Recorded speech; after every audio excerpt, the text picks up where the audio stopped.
The Big Cheese comes from a small family-owned cheese factory in Kiel, Wisconsin. Henning's Cheese are the last cheesemakers in the country to produce these large wheels of cheddar known as Mammoth cheeses.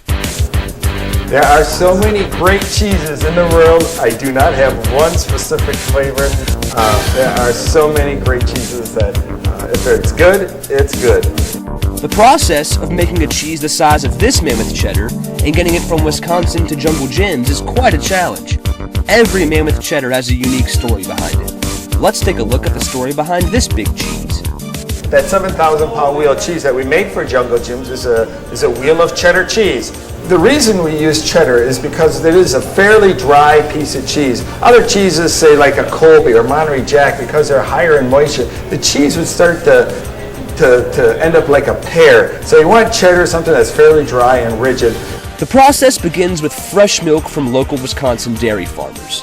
The milk is heated and cooled, and enzymes are added to the pasteurized milk. The enzymes work to break down the milk sugar and create a tangy flavor. Dye is also added to give the cheddar its yellow color. After the dye is added to the mixture, a coagulant, or rennet, is added to solidify the milk and create curds.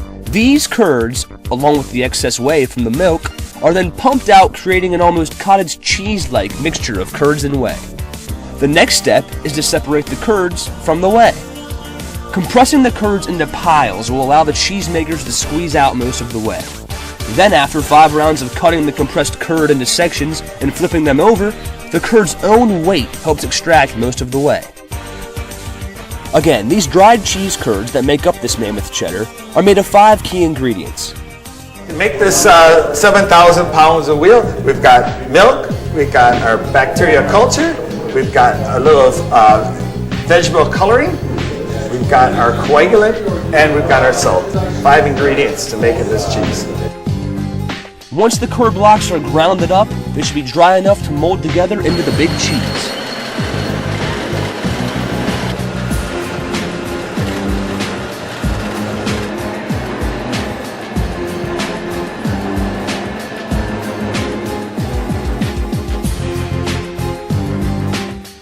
All these curds are dumped into a mold and then compressed together for weeks until the cheddar block is good and hard.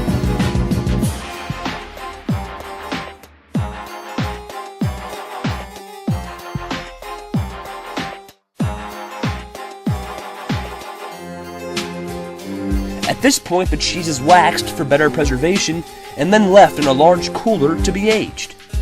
The cheese on a Mammoth cheddar matures much faster than a normal piece of cheese because of the size, and it takes longer for that wheel to cool down, so that you will have a very intense tasting piece of cheese. And that's why people really enjoy having Mammoth cheeses, because the flavor tends to be more intense than just off of a normal, smaller piece of cheese.